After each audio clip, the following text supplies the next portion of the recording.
હાલ ગુજરાતમાં લોકસભાની ચૂંટણીને લઈને જંગ જામ્યો છે, તેવામાં અનેક રાજકીય નેતાઓ પ્રચાર કરતા જોવા મળી રહ્યા છે। કોઈ ઘોડા ઉપર બેસીને પ્રચાર કરતા હોય તેવા દ્રશ્યો જોવા મળી રહ્યા છે, તો કોઈ જેસીબીમાં ચડીને પ્રચાર કરતા હતા, તો કોઈ નેતા બુલેટ પર બેસીને ચૂંટણીનો પ્રચાર અર્થે રોડ શો કરતા હોય તેવું જોવા મળી રહ્યું છે। અહીં ઉલ્લેખનીય છે કે આગામી 7 એપ્રિલે ગુજરાત રાજ્યમાં ત્રીજા તબક્કાનું મતદાન થવા જઈ રહ્યું છે, ત્યારે અનેક કેન્દ્રીય નેતાઓ પોતાની પાર્ટીના પ્રચાર માટે હવે ગુજરાત પ્રવાસે પધારશે। દેશના વડાપ્રધાન નરેન્દ્ર મોદી આગામી 22 એપ્રિલે રાજકોટ ખાતે જાહેર સભા કરશે। તેઓ ઉમેદવારી ફોર્મ ભરવાના આખરી દિને ગુજરાત આવી શકે છે। તેમની આ મુલાકાતમાં સૌરાષ્ટ્ર, કચ્છ, ઉત્તર ગુજરાત, મધ્ય ગુજરાત, દક્ષિણ ગુજરાત જેવા ઝોનને આવરી લેતી 6 જાહેર સભાઓ કરવાની હાલ સંભાવના સેવાઈ રહી છે। ગુજરાતમાં 7મી મેના રોજ મતદાન છે। વડાપ્રધાન નરેન્દ્ર મોદી ગુજરાતના નોંધાયેલા મતદાર છે, તેથી દર વખતેની જેમ આ વખતે પણ તેઓ અમદાવાદમાં રાણીપ સ્થિત મતદાન કેન્દ્ર પર પોતાનો મત આપશે। તેઓ પ્રત્યેક ચૂંટણી સમયે અહીં મત આપવા માટે ઉપસ્થિત રહે છે। ભાજપ દ્વારા પરસોત્તમ રૂપાલાના લોકસભા ચૂંટણી માટેના ફોર્મ ભરવાની તારીખ જાહેર કરી દેવામાં આવી છે।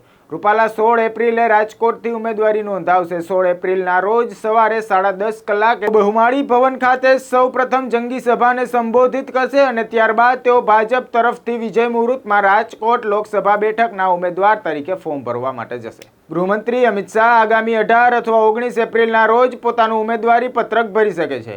ગાંધીનગર લોકસભા બેઠકથી અમિત શાહ ઉમેદવારી નોંધાવશે। હાલમાં અમિત શાહ ગાંધીનગર બેઠક પર જ સાંસદ છે।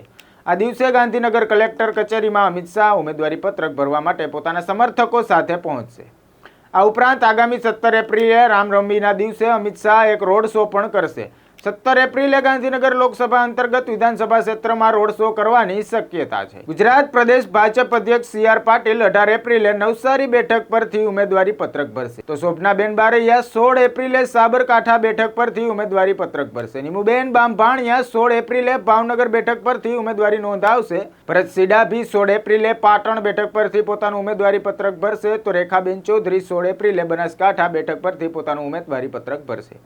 ત્યારે મનસુખ માંડવિયા 15 એપ્રિલે પોરબંદર બેઠક પરથી પોતાની ઉમેદવારી નોંધાવશે। હસમુખ પટેલ 15 એપ્રિલે અમદાવાદ પૂર્વ બેઠક પરથી પોતાનું ઉમેદવારી પત્રક ભરશે, જ્યારે દિનેશ મકવાણા 16 એપ્રિલે અમદાવાદ પશ્ચિમથી પોતાની ઉમેદવારી નોંધાવશે। ચંદુ સિહોરા 15 એપ્રિલે સુરેન્દ્રનગર બેઠક પરથી પોતાનું ઉમેદવારી પત્રક ભરશે। કોંગ્રેસ દ્વારા જાહેર કરાયેલા ઉમેદવારોએ પ્રચાર શરૂ કરી દીધો છે, પરંતુ હજુ પણ 4 બેઠકો એવી છે જ્યાં કોંગ્રેસ ગૂંચવાઈ છે કે ઉમેદવારો કોને બનાવવા। હવે જોવું એ રહ્યું કે કોંગ્રેસ પોતાની બાકી બેઠક પર પોતાના ઉમેદવારોના નામ ક્યારે જાહેર કરે છે। હાલ સુધીમાં બસ એટલું। જો તમને આ પ્રકારના રાજકીય સમાચાર પસંદ આવતા હોય તો નવજીવન ન્યૂઝની ચેનલને લાઇક, શેર અને સબસ્ક્રાઇબ કરવાનું ભૂલશો નહીં। નમસ્કાર।